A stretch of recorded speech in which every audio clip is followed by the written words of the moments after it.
Hey everyone, welcome to another installment of Social You Should Know. We've got a few topics to discuss today, the main one being Facebook's new TV-style ads. Jim, what are your feelings on these? I think they're dumb. I think they're dumb across the board. And, social video is the big promise, and Facebook is very hungry for continuing to report good numbers to Wall Street. I get that. But they're not good for Facebook, and they're not good for brands. Let's start with Facebook. First of all, they're changing a news feed again, and they're adding a format that isn't natural to the news feed. Are they going to make it autoplay? If they make it autoplay with sound, that's a terrible user experience. If they make it autoplay without sound, a better, but you still have to unmute it. It's only 15 seconds long. How much are you going to miss when you unmute it? All those sorts of questions. And this comes at a time when new research that is also in Social You Should Know this week shows that engagement is falling. So they've got these problems with the newsfeed, and they're going to clunk it up now with TV ads that don't fit the format. So it's dumb for Facebook. It's dumb for brands economically. $2.5 million is the reported cost of that. That is close to the cost of a Super Bowl ad. Super Bowl ad, you get tremendous buzz, you get all sorts of write-ups. You may get that if you're the first one to advertise on Facebook, but that's the only reason I could think of. You get a lot of video views afterwards. You get 30 seconds, not 15 seconds, in a medium where people are expecting a commercial. And for $2.5 million, you could get a full year of social media, like aggressive social media, community management, blog writing, lots of programs and promotions, great metrics and analytics, a media budget to do some promotion with, and out of pocket for any prizing you want to do, any blogger relationships you want to build. $2.5 million gets you a full year of organic stuff, or this one silly 15-second ad unit. And brands are going to line up to pay for it.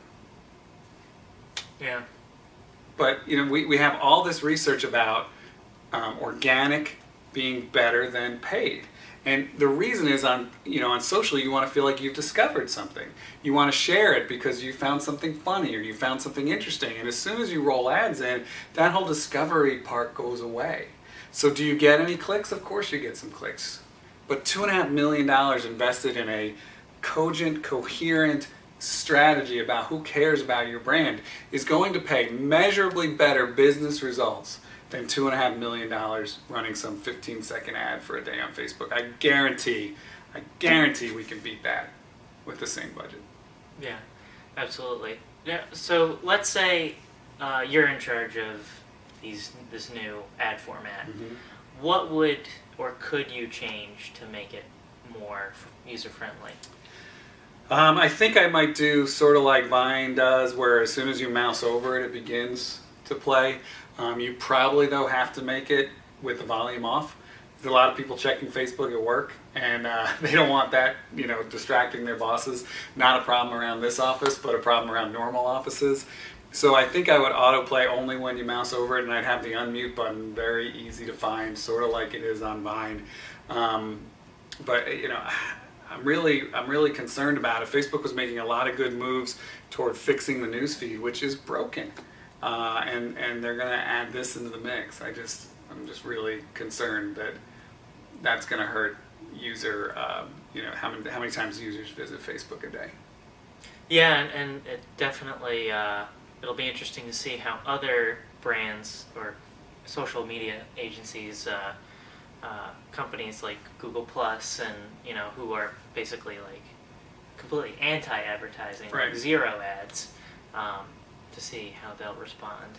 Right, and hopefully some of them don't. I think Google Plus will want to monetize eventually, but they're being very patient with their strategy, which I think is fine. Facebook was really patient for a long time too, so I think that's fine. I think that really what we're talking about is Facebook's this conflict that Facebook has between preserving this user experience and appeasing the stock market sort of overlords, and they get conflicting pressures from that, and it's a real challenge. But the difference between advertising and marketing is pronounced, and you talk to a Facebook rep and they don't seem to appreciate the difference. You want help on Facebook, just give us money. Well, that's not really what we're talking about. Yeah. Okay, well, that just about does it for this week. We've got a fun webinar coming up. We do, and actually it's about organic Oh, social media marketing. So our client Dodge, I've even got a little graphic aid here. Our client Dodge will be with me, Mark Momstead, our Dodge client, and I on August 29th. We'll be doing a webinar on how to do organic social media marketing. Dodge does a fantastic job with that. So for those of you thinking, yeah, that sounds good, Jim, but how do you do that? We'll talk about that on August 29th. So hopefully you can be there. great. And you can visit our website for more information on that. That's ignitesocialmedia.com. You can also sign up for our weekly email blast where we talk about some of the topics that we discussed today and a few more. And you can follow us on Twitter at IgniteSMA.